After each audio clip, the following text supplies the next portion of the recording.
Alors, moi, je vais un petit peu vite, là, parce qu'il y a des questions très intéressantes, mais enfin, je ne vais pas tout traiter.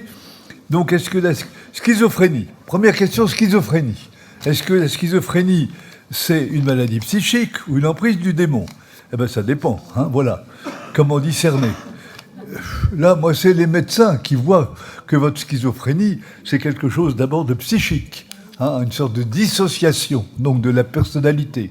Mais généralement, la dissociation de la personnalité, il y a la personnalité ordinaire qui s'est façonnée peu à peu, et puis il y a une personnalité seconde, qui est généralement au niveau, je crois, surtout de l'inconscient. C'est l'inconscient qui parle, je ne sais pas comment. Bon, moi je n'y connais pas grand-chose, mais ce que je peux dire, c'est qu'à certains moments, c'est vrai, eh bien, le démon vient s'insérer dans cette personnalité seconde. Voilà, il vient s'enquister à cet endroit-là. Comment est-ce qu'on le reconnaît? Eh bien, on le reconnaît parce que la personne sent qu'elle est amenée à vivre des choses qu'elle ne veut vraiment pas vivre, des choses mauvaises, des choses qui sont comme cette jeune femme qui était la nuit envahie par des présences malignes qui voulaient jouer, entre guillemets, le mari de nuit. Voilà, la présence nocturne qui voulait, en quelque sorte, non pas la violer directement, parce qu'il était une entité spirituelle, mais voilà. Mais donc ça devenait quelque chose qu'elle ne voulait absolument pas et qui la traumatisait complètement, la pauvre. Voilà. Donc il y a quelque chose de très mauvais que la liberté, au fond, refuse. Vous voyez, là, on peut dire que la schizophrénie est contaminée, elle est enquistée par la présence du mauvais, du malin, qui vient profiter d'une fragilité humaine pour venir faire son œuvre mauvaise. Son œuvre mauvaise. Voilà, ça suffit. Pour ça, j'en dis pas plus. Donc, vous voyez, il faut voir, il faut discerner, quoi. Alors, deuxièmement, au sujet de ce fameux schéma existentiel que je vous ai montré, plusieurs petites choses à bien préciser. Premièrement, ce schéma, il est très incomplet parce que il ne tient pas compte tellement de la relation à autrui. Il ne la montre pas. C'est un schéma qui essaie de comprendre la structure personnelle de tout un chacun. Voilà. Alors bien sûr, il est parlé d'autrui, mais si c'est sous la forme de l'irascible, c'est pas bon, il n'y a pas que ça. Donc c'est vrai que ce schéma-là, il faut le compléter parce qu'il y a d'autres à côté de moi, d'autres personnes, et on est en mouvement les uns avec les autres. Et il y a au niveau de l'esprit en particulier, il y a une reconnaissance mutuelle, il y a un agapé qui se développe. Puis il y a aussi l'éros au niveau psychique. Donc, si vous voulez, ce schéma, il est très partiel parce qu'il est très individuel. C'est l'individu. Voilà. Donc, vous voyez, ne l'absolutisez pas parce que la présence d'autrui est quasiment pas signifiée. Bien, premièrement. Deuxièmement, sur la ligne horizontale, voilà, vous avez l'irascible d'un côté et le concupiscible de l'autre, la relation, un peu de comparaison à l'autre, et puis le désir, l'appétit toujours d'en avoir plus, de jouir plus. Voilà. C'est évident que là-dessus, le démon va jouer. Il va jouer comment? Il va jouer principalement par l'imaginaire, pour nous faire miroiter des choses. Et je dirais, humainement parlant, nous avons toujours le désir d'en avoir plus. C'est normal. Nous avons toujours le désir un peu d'être, comment dirais-je, pouvoir nous comparer aux autres. C'est normal. Quelquefois, bon, donc, c'est deux choses qui sont naturelles. Mais là-dessus, je dirais, l'action du démon va accentuer les choses par l'imaginaire, nous faire imaginer, je ne sais pas quoi, moi, la domination tout à fait des autres, ou nous faire imaginer des monts et merveilles, des châteaux en Espagne, etc., tout ce que vous voulez. Donc ça, c'est le démon. Vous voyez, avec l'imaginaire, il va se servir de l'imaginaire pour que ça devienne démentiel, quasiment. Enfin, pas toujours démentiel, mais enfin un peu quand même. Voilà. D'accord? Ça va. Donc, c'est dire que le démon peut intervenir au niveau de ce combat. Mais le grand combat, il est quoi? Le grand combat, il est éventuellement de bien se centrer sur le niveau du cœur, et puis voilà, et puis vraiment de se laisser saisir, et de laisser le Seigneur venir habiter notre vie profonde, notre cœur. Hein. Voilà, toute la dimension du haut, vous voyez, qui va s'élargir de plus en plus au fur et à mesure que je vis. Et la dimension du bas, j'espère qu'elle va se rétrécir un petit peu à la fois, hein, parce que bon, j'en ai pas grand-chose à faire, hein, et que c'est la dimension du haut qui est essentielle, parce que c'est là que je deviens à la ressemblance de Dieu, de plus en plus. Nous sommes créés à l'image et pour la ressemblance de Dieu. D'accord? Ça va? Alors ça va grandir, ça va augmenter, c'est magnifique. Voilà. Et le bas va plutôt, bon, j'espère qu'il ne va pas trop m'embêter, quoi. Mais moi, mon combat, c'est donc que le moi, avec son intelligence, avec sa volonté, etc., bon, se laisse saisir par les forces d'en haut, quoi. Voilà. Que le moi se laisse saisir par les forces d'en haut. D'accord? Ça va, ça c'est bien. J'espère que ça marche. Bon, alors, voilà, c'est ça. Alors, est-ce que le schéma induit une séparation entre charnel et spirituel en opposition? Ben, c'est sûr, si vous lisez Saint Paul, hein, en particulier dans les Corinthiens, vous voyez bien que si on est charnel, on ne peut pas être vraiment spirituel. Le spirituel, c'est une dimension qui fait que, comment dirais-je, le charnel est complètement relativisé. Le psychosomatique est saisi par le spirituel. Voyez ? Alors, est-ce que c'est un antagonisme ? Pas complètement, parce que c'est plutôt une... Voilà. Mais quand Paul dit charnel, le charnel, Paul dit le psychosomatique qui s'isole en lui-même. Vous voyez ? L'être humain, psychique, matériel, qui s'isole en lui-même. Alors, pour Paul, c'est négatif. Hein, c'est négatif, c'est pas bon. Hein, et ça donne prise aux actions du mauvais. Et par conséquent, il faut que tout cela soit saisi par notre dimension cœur, hein, notre dimension spirituelle. Voilà. Alors, très bien. Encore un petit peu dans la même ligne, pourquoi le diable n'est-il pas une personne? Bon, je comprends que c'est un terme un petit peu... Ça avait été très développé, ça, parce qu'on avait discuté là-dessus. Est-ce qu'il y a vraiment une personnalité du diable? Alors, d'une certaine façon, on peut dire qu'il y a une personnalité, parce qu'il y a une entité psychique réelle. Mais pourquoi on dit que ce n'est pas une personne? Parce qu'il a refusé le mystère de l'amour. Or, je crois que la bonne définition de la personne, telle qu'on l'a beaucoup développée au siècle dernier, avec le personnalisme en particulier, mais c'est déjà présent chez les anciens, eh bien, la vraie définition de la personne, c'est une personne qui est relationnelle. La personne est relationnelle. Vous voyez, je me fais en relation avec l'autre, je me fais en relation avec Dieu, je me fais dans une relation d'amour. C'est l'amour qui me construit. Voilà, l'amour me construit, et c'est comme ça que je suis personnel, voilà. Alors je peux avoir une personnalité, qui j'allais dire, très individualiste, mais qui a perdu la saveur, j'allais dire, de la personne. Hein. Vous voyez, bon, je ne sais pas si je me fais comprendre. La personne, c'est quelque chose de très belle qualité. Vous voyez, la personne, voilà. Quelle belle personne! Ah, quelle belle personne, on va dire. Hein, une belle personne. Ça veut dire que c'est une personne qui a vraiment beaucoup d'ouverture, de relations, etc. C'est une belle personne. Tandis que c'est un sale individu. Voilà. Parce qu'il est clôturé sur lui-même. Voilà. Mais il a la personnalité d'un sale individu. L'autre, il a la personnalité d'une belle personne. Vous voyez? D'accord, ça va? Bon, ok, ça va bien. Alors on en reste avec ça. Oui, alors, ici au passage, oui, quand même, ça c'est pas mal.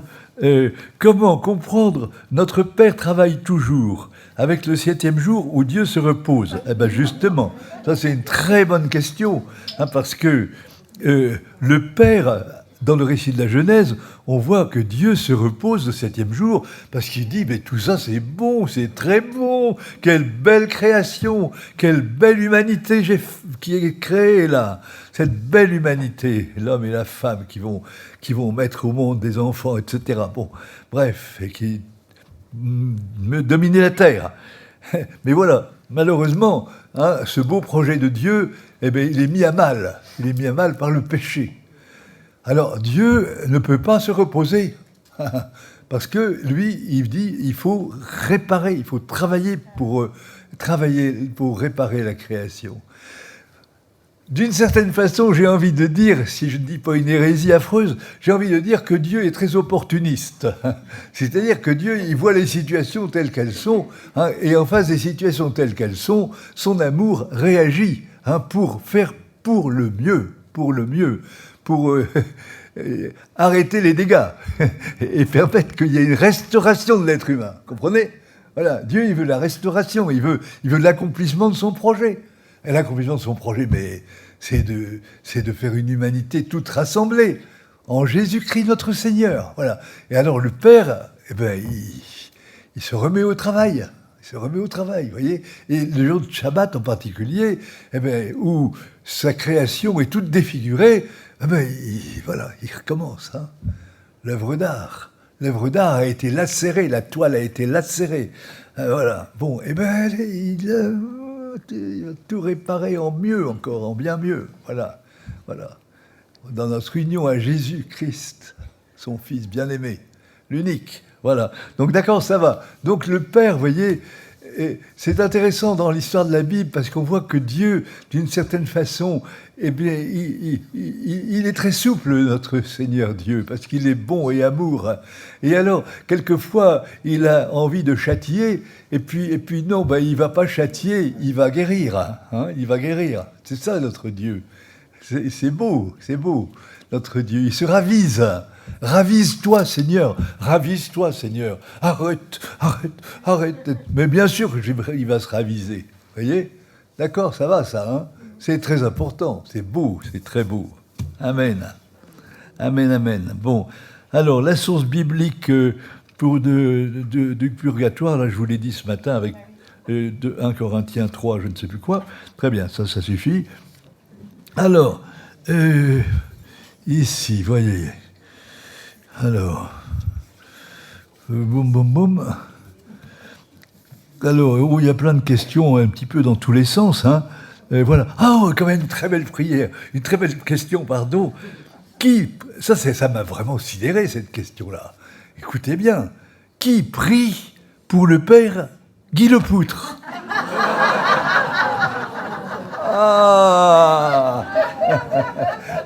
Eh bien, j'espère vous tous. J'espère vous tous. Alors, donc, voilà. Si le Seigneur me donne une rallonge d'années, quelques années de plus, là, parce que je commence à être vieux, eh bien, c'est que le Seigneur, il a envie de faire encore un bon travail, mais c'est grâce à votre prière. Alors, voilà, et dans le cœur, je pense que je ne vais pas mourir avant d'avoir vu le réveil de la... Enfin, ça, je ne sais pas, c'est quelque chose que j'ai dans mon cœur depuis Marthe Robin. Bon, et alors, très bien, mais il faudrait que ça vienne pas trop tard, quand même, parce que... Et donc, d'ici là, vous demandez pour moi que j'ai un cœur de feu. Voilà, c'est tout. Ça ira très bien comme ça. Ça va bien, d'accord. Bon, merci pour cette question qui est géniale. D'accord, alors. Oh là là, quelle est l'arme la plus puissante pour lutter contre le malin ? Je ne sais pas quel est votre avis là-dessus. L'arme la plus puissante pour lutter contre le malin.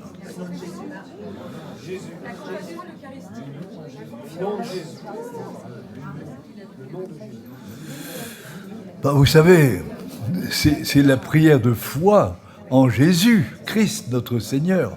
Voilà. Alors, cette prière de foi en Jésus-Christ, notre Seigneur, elle va s'exprimer de toutes sortes de manières. Elle va s'exprimer dans l'Eucharistie, ça va s'exprimer dans le sacrement du pardon, ça va s'exprimer dans la compassion fraternelle, dans la prière fraternelle.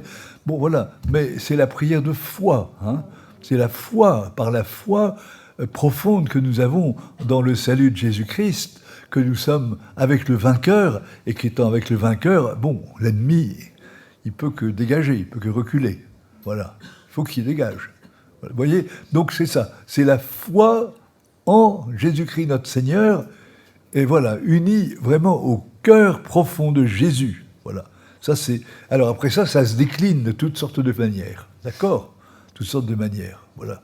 Et le tout, c'est qu'on soit bien centré là-dessus, vous voyez, et que si on a des dévotions particulières, si on a des dévotions, par exemple, à Saint-Joseph, certains trouvent qu'on ne prie pas assez Saint-Joseph. Il y a une question là-dessus. Bon, ben, prions Saint-Joseph. Mais si je prie Saint-Joseph, j'allais dire, uni au mystère de Jésus. Hein. Saint-Joseph qui a permis, par sa sollicitude et sa foi, qui a permis l'avènement, la venue de Jésus, hein, à Bethléem, etc. Bon, donc, vous voyez, c'est... Voilà, la dévotion particulière à Marie qui défait les nœuds, si Marie défait les nœuds, c'est parce que Jésus est là, parce que Jésus est venu, hein, et que c'est lui qui, à la racine, il a libéré par la puissance de son amour, il a submergé le mal. Et la grâce a surabondé là où le mal avait abondé. Donc voilà, la foi en Jésus-Christ notre Seigneur et toutes nos dévotions particulières, nos dévotionnettes, comme on dit savonnette pour savon, eh bien nos dévotionnettes, hein, eh bien elles doivent se référer à Jésus-Christ, notre Seigneur. Amen. Voilà, bon. Alors, ici, question délicate, on nous dit, en l'Église catholique, pas de prière imprécative envers les esprits mauvais. Et plutôt des prières déprécatives. Alors, imprécative, ça veut dire que je dis, Satan, tu t'en vas. Satan, je te dénonce, tu t'en vas. Et déprécative, ça veut dire, Seigneur, je te fais confiance que tu vas chasser le démon. Je te fais confiance que tu vas chasser le démon. Voilà.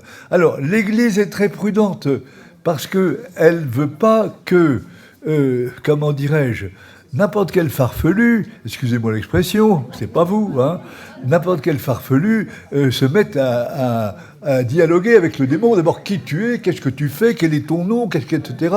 Et se mettre à dialoguer avec le démon. Voilà, c'est pour éviter absolument ça. Nous n'avons pas à dialoguer avec le démon. D'abord, il n'est que menteur, on n'a rien à faire avec lui, on n'a pas... Voilà. Quelquefois, on peut lui dire, si tu es là, tu te manifestes, mais ça, c'est le prêtre qui va le faire, c'est l'exorciste. Et puis on dit, mais pas de cinéma, hein, tais-toi. Bon, voilà. Donc, moi, de toute façon, vous voyez, l'Église, donc là-dessus, est très prudente. Elle dit, passons par la prière déprécative. C'est par Jésus notre Seigneur. Jésus, c'est toi qui es là, qui es vainqueur, et qui chasse les forces du mal qui sont présentes. Et on détaille quelquefois les forces du mal, tu vois, cet esprit de morosité, là, qui est là. Jésus, c'est toi qui vas chasser cet esprit de morosité. C'est-à-dire, tu vois que je suis tout le temps dans comment dirais-je, dans le jugement des autres, Jésus. Il y a un esprit de jugement en moi. L'accusateur de ses frères est présent en moi. Alors, Jésus, je te demande de venir chasser cet esprit de jugement, là, qui n'est pas de toi. Voilà, je te demande de le chasser. Vous voyez, donc prière déprécative, qui passe par Jésus, qui se centre sur Jésus. Voilà, avec l'aide de Marie et de tous les saints. Là, on peut y aller avec tous les saints et Marie. Ok. Alors, les limites à poser dans les outils techniques, pratiques du développement personnel. Ah, le fameux développement personnel, certains outils semblent porter du fruit, mais est-ce c'est sous l'apparence du bien, sub specie boni, sous l'apparence du bien, l'ange de lumière. Hein. L'ange de ténèbres se transforme en ange de lumière. Bon. Écoutez, on en a parlé un petit peu ce matin, je ne vais pas trop y revenir. Hein. Vous voyez bien que par rapport à toutes ces techniques de développement personnel, il y a des choses qui peuvent être bonnes. Hein. Moi, je ne sais pas, je me souviens que j'avais fait un petit peu l'énéagramme. J'avais trouvé que c'était intéressant, l'énéagramme, vous voyez, ça avait apporté des choses. Bon, c'était une sorte de caractérologie un peu nouvelle. Très bien, c'était intéressant, pourquoi pas. Mais, vous voyez, dès que quelque chose vient trop me centrer sur moi, vient trop me centrer sur le souci de moi, le souci, avec l'inquiétude de ne pas être comme il faut, avec l'inquiétude d'être un raté quelque part. Ça ne va pas, vous voyez. C'est Jésus qui va me guérir. C'est Jésus qui me dit que je suis aimé profondément. C'est lui qui me guérit. Et il me guérit en me sortant de moi. Il me guérit en me sortant de moi. Donc, si vous voulez, dès lors que, vous voyez, on a une prière, des outils qui sont trop introvertissants, ben voilà, il faut... Non, c'est pas bon. C'est pas bon. Voilà, c'est le critère fondamental, hein, et que notre Dieu, lui, nous met dans la paix profonde, dans la joie et l'ouverture de conscience. Et l'ouverture de conscience, voilà. Ça, c'est très important, qu'on puisse en parler à quelqu'un, des gens de confiance, hein, voilà. L'ouverture de conscience, vous voyez. Si je commence à avoir des choses un peu dans la cachotterie, avec des mantras, je ne sais trop lesquels, que surtout il faut dire à personne, surtout à personne, là ça sent le roussi, hein, voilà, ça sent le roussi, ça c'est sûr. Voilà. D'accord. Voilà. Donc paix, sérénité, ouverture de conscience, voilà, c'est bon, hein, voilà. Et le moi, non pas l'idolâtrie du moi, quoi. Dès que ça devient un peu l'idolâtrie du moi, ça ne va pas. D'accord. Alors là-dessus, eh ben, le combat spirituel est l'ascédie. Le combat spirituel, bon, ça va, on commence à voir un petit peu. L'ascédie, ça veut dire qu'il y a une espèce de lassitude d'exister, de langueur d'exister. Et puis voilà, qu'est-ce que je fais là, dans quelle étagère, enfin, etc. Bon, vous voyez, c'est tout ça, quoi. Hein. Voilà. Bon,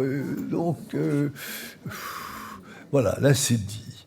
Ben, l'ascédie, je pense que là, nous avons un petit peu à nous remuer là-dessus. Vous voyez, quand il y a de l'acédie, ça veut dire que nous avons à retrouver, demander au Seigneur de retrouver la ferveur. Comment la retrouver? Mais il faut y mettre un petit peu du sien. Et par conséquent, on va avoir quelques lectures spirituelles toniques.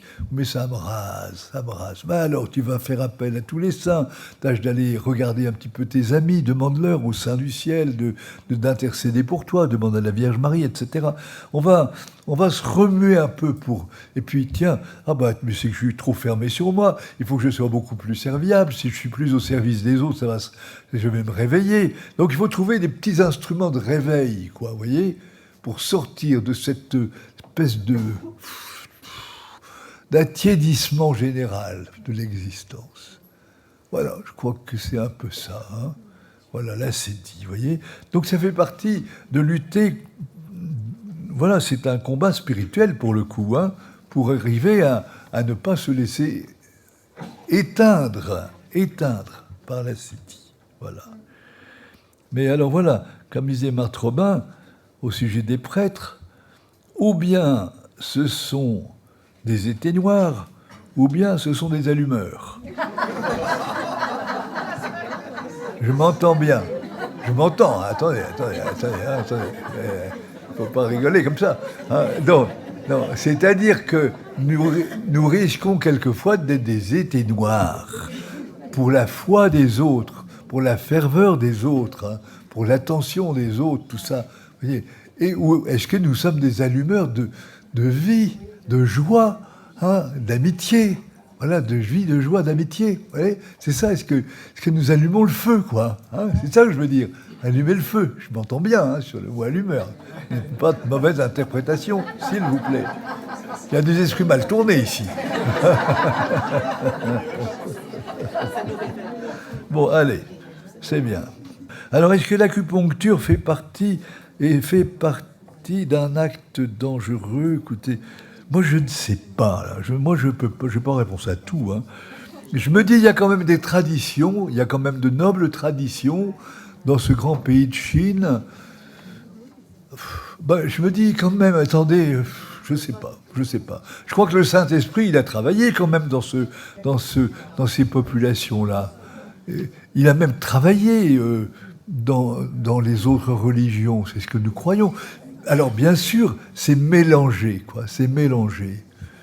C'est ça le problème. Alors l'acupuncture, moi, je sais pas. Je je ne crois pas qu'on puisse condamner ça comme ça et mettre ça en enfer. Je ne pense pas. Mais voilà. Vous savez, c'est toujours pareil dans ces choses-là. Quand on se met à idolâtrer une technique, ce n'est pas vraiment bon. Hein, voilà. Mais écoutez, il y a des personnes, effectivement, à qui l'acupuncture fait du bien parce que ça touche des points sensibles de l'être. Bon.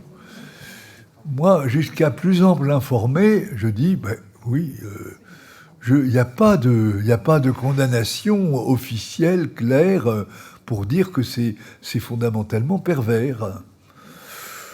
Voilà, bon, ben, on va regarder, hein. Moi, je ne sais pas. Excusez-moi, mais là, vraiment, j'avoue, moi, qu'il y a des trucs... quand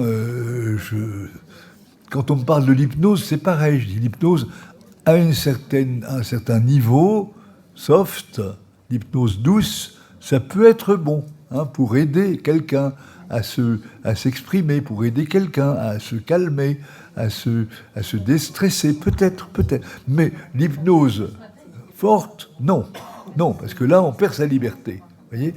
Mais dès lors que vous restez libre et que, oui, vous gardez bien la maîtrise, bon, voilà. Donc, vous voyez, je m'excuse, mais moi, je ne peux pas vous dire des choses là-dessus catégoriques. Hein, je ne peux pas. Peut-être qu'il y a des gens plus esprités que moi et plus au courant qui le feront, mais moi, pour le moment, je ne peux pas. Voilà, excusez-moi, c'est comme ça. Voilà. Alors, voilà, ça commence à se terminer, là. Parce qu'il y a des choses que j'ai déjà dit ce matin, donc je ne vais pas y revenir. Oui, alors, nous parler du lien entre la maladie psychique et problèmes spirituels. Bah, je ne sais pas bien. Oui, bien sûr, hein. Bien sûr, quelquefois, si vous voulez, des problèmes spirituels qui ne sont pas résolus, des pardons qui ne sont pas donnés, voyez, des rancunes tenaces, mais ça vous donne des angoisses, ça vous donne des obsessions, ça habite vos rêves et ça fait créer des cauchemars. Donc voilà. Donc c'est sûr qu'il va y avoir un lien entre certains problèmes spirituels. Hein, bon, voilà. D'autre part, il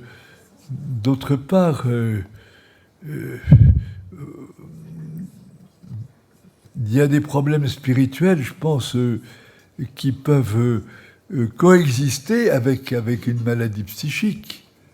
Vous voyez, je pense à tel ou tel de mes compagnons jésuites, tout à fait remarquables, et qui était un peu... comment on appelle ça bipolaire. Il était bipolaire. Le pauvre était bipolaire. Bon, mais ça n'empêchait pas d'être vraiment un très saint bonhomme. Vraiment magnifique. Et d'avoir écrit des choses très, très belles. Voilà. Donc, vous voyez, donc certains vont vivre une maladie psychique qui vient de traumatismes très anciens, et ils vont le vivre vraiment avec Jésus, et ils vont se sanctifier avec ça. Donc, et là, leur maladie psychique, elle n'est pas liée à un péché, elle n'est pas liée à une déficience spirituelle, non. Ça vient d'accidents antérieurs, voilà. Psychosomatique, on va dire, psychosomatique. Voilà. Donc, vous voyez, là, je crois qu'on ne peut pas faire de choses systématiques là-dessus. Voilà. Alors, ce qu'il y a de sûr, c'est que quand même, quelquefois, vous voyez bien qu'il y a des gens qui sont spirituellement mal en point, et alors qui se font du mauvais sang, comme on dit, qui se ronge même. Mais il se ronge, cet être-là, à force d'être dans l'hésitation par rapport à l'existence de Dieu, dans l'hésitation par rapport au fait de savoir s'il est aimé, s'il n'est pas aimé de Dieu. Donc, vous voyez, il va y avoir une sorte de parenté, là, entre... Et je pense que le Seigneur a plutôt envie que nous soyons en bonne forme. Voilà. Mais encore une fois, ça dépend, parce que mon frère, qui avait qui avait cette maladie-là, eh bien, voilà, c'est comme ça que le Seigneur l'appelait à la sanctification. Voilà. Vous voyez, on ne peut pas faire de réponse coupée au couteau, hein, ça c'est sûr. Voilà. Voilà. Comment aider ma nièce, alors c'est une chose bien délicate, comment aider ma nièce qui dialogue avec son grand-père mort qu'elle n'a pas connu? Comment protéger le reste de la famille? Voilà. Là, c'est des choses qui sont quand même un peu redoutables, parce que qu'est-ce qui parle dans tout ça, hein? Elle parle avec son grand-père. Elle pense qu'elle a des communications avec son grand-père qu'elle n'a pas connu, qu'elle idéalise, je ne sais comment, par l'imaginaire. Mais qu'est-ce qui parle en elle? Qu'est-ce qui parle en elle? C'est pas le grand-père, hein. Le grand-père, il est au ciel, je pense, hein. Voilà. Et puis, s'il n'était pas au ciel, il ne viendrait pas tourmenter sa petite fille. Peut-être qu'il en tourmenterait d'autres, j'en sais rien. Voilà. Donc, vous voyez, là-dessus, qu'est-ce qui parle? Est-ce que c'est l'inconscient qui fonctionne? Peut-être, hein, peut-être. Il y a une grande mode, là, après la guerre de 14, de mamans qui aimaient beaucoup leur fils qui était mort à la guerre, hein, dans les tranchées, en 1917 ou 1916.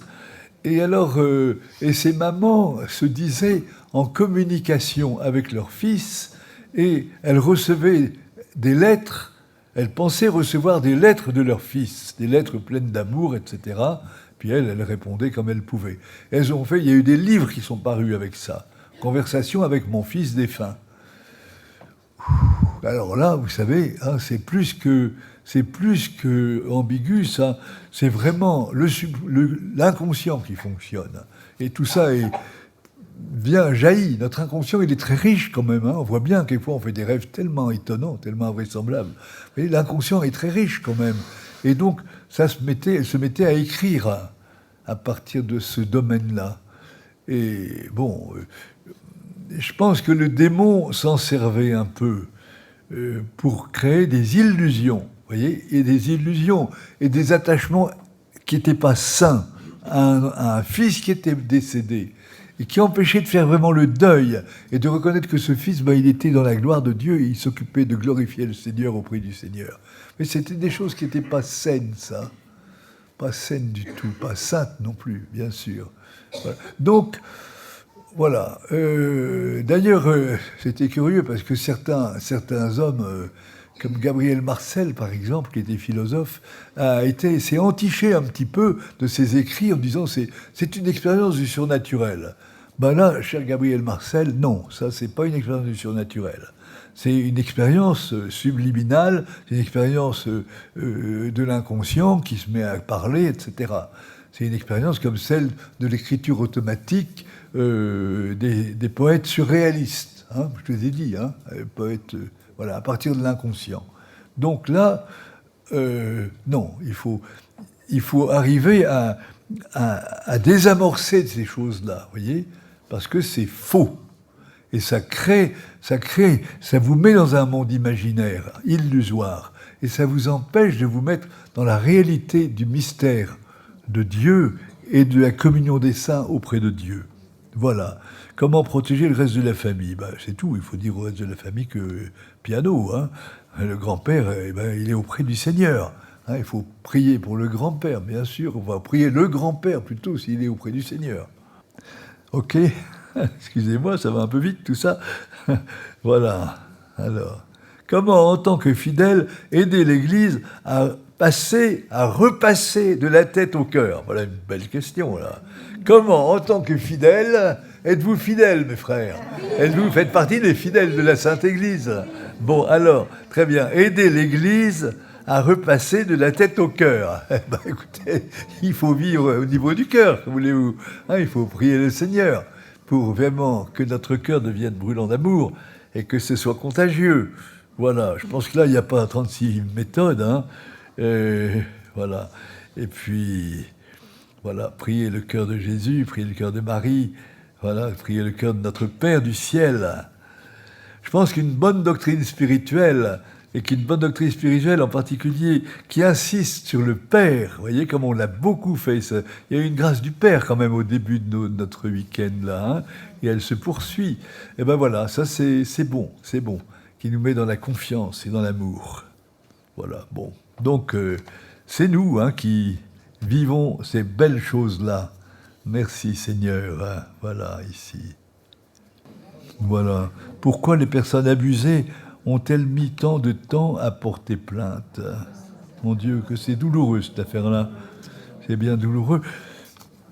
Ben voilà, parce qu'il y a une loi de silence, d'autorité, voilà, que les choses se sont passées en disant c'est fait pour des grands initiés, il ne faut pas parler de ça, il faut...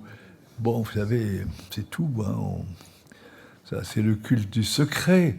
Et puis un beau jour, tout ça est dévoilé, hein, voilà. Et c'est bien douloureux, voilà, pour tout le monde. Voilà. Et ces personnes abusées, elles ont besoin, au bout du compte, de pouvoir parler, c'est sûr, heureusement. Voilà, bon.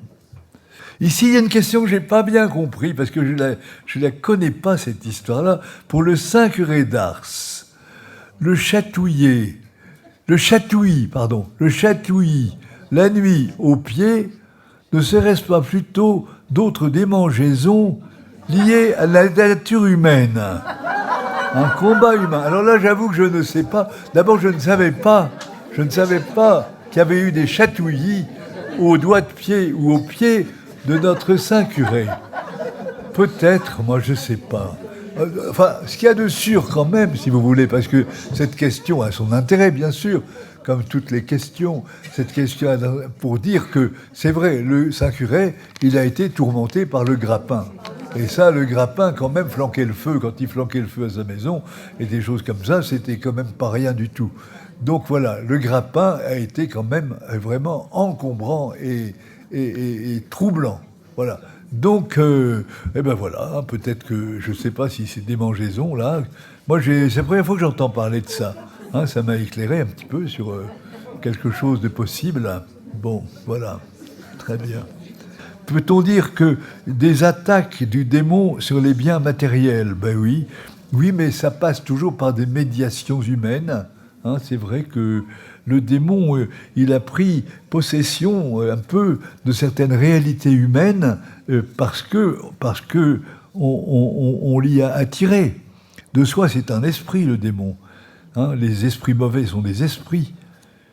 Mais voilà, peut-être que l'être humain, dans la mesure où il les a appelés, quand on a appelé l'esprit mauvais, on a appelé le mauvais, on a fait des malédictions, et on a fait des pactes avec le démon, et ben voilà, ben il en profite, lui, puis il s'installe quelque part. Mais il s'installe dans des forces psychiques et des forces somatiques de l'humain, et ça diffuse même dans le monde environnant. Voilà, ça diffuse dans le monde environnant. Oui, mais au départ, l'esprit démoniaque n'a pas de puissance. Hein, mais voilà, il s'insinue, il s'insère, et là, il trouve puissance par les complicités humaines qui sont les nôtres, voyez, les complicités humaines. Et alors là, il se prolifère, hein, il se répand, il se prolifère, voilà. C'est une question pour laquelle je suis très troublé, c'est la question des pactes qui ont été faits pour les générations suivantes, là. Bon, les pactes, voilà, je ne sais pas bien ce qu'il faut dire là-dessus, parce que je trouve que le démon résiste beaucoup. Le démon, c'est un juriste, il se prétend juriste, et quand il y a eu des pactes comme ça, il dit, bah, j'ai le droit. Hein, ça a été signé dans le sang, ça a été dit dans le sang. Je suis chez moi, j'ai le droit. Bon, et il faut dire que non, ben, le droit, c'est Jésus, que Jésus a pris tous les droits par la victoire de la croix. Mais quelquefois, il n'entend pas. Et ces pactes qui remontent loin, et ces pactes ont quelquefois été, même souvent été, des pactes contre l'Église de Jésus-Christ, vous voyez, par la suite de dissentiments, d'humiliation, je ne sais pas, de choses mauvaises dans l'Église, sans doute. Et alors, il y a eu des pactes contre l'Église. Voilà. et qui donnait libre cours aux actions du démon pour, à la fois pour assurer, comment dirais-je, des avantages aux personnes qui faisaient le pacte, mais aussi pour contaminer des générations postérieures. Et là, quand il y a un pacte contre l'Église, c'est vrai que la prière de l'Église, eh bien, il faut qu'elle soit très insistante et très forte pour être efficace. Voilà. Et donc le pacte, le démon résiste. Je suis chez moi. Souvent, vous savez, dans nos temps de délivrance, il faut vraiment dire au démon, mais tu n'as pas le droit d'être ici, tu n'es pas chez toi. Voilà, cette personne qui a cet esprit de tristesse, cet esprit de culpabilité, que sais-je, tu n'as pas le droit, tu n'es pas chez toi.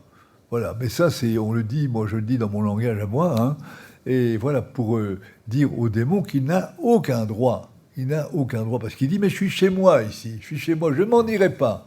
Je ne m'en irai pas. Quand il murmure ça à l'intérieur de la personne, vous voyez, hein, la petite jeune dont j'ai parlé, là, qui avait ses forces intérieures après avoir fait tant de spiritisme et de bande dessinée, etc. Bon, le démon lui dit, je ne m'en irai pas, je suis chez moi, je suis chez moi. Bon, ben oui, mais non, il n'est pas chez lui. Il faut donc affirmer avec force que c'est Jésus, nous appartenons à Jésus. Voilà. Voilà, nous appartenons à Jésus. C'est lui qui commande. Et toi, tu dois obéir à Jésus. Tout esprit, toute entité, au ciel, sur terre et aux enfers, doit se prosterner et reconnaître que Jésus-Christ est Seigneur à la gloire de Dieu le Père. Amen, amen. Alléluia.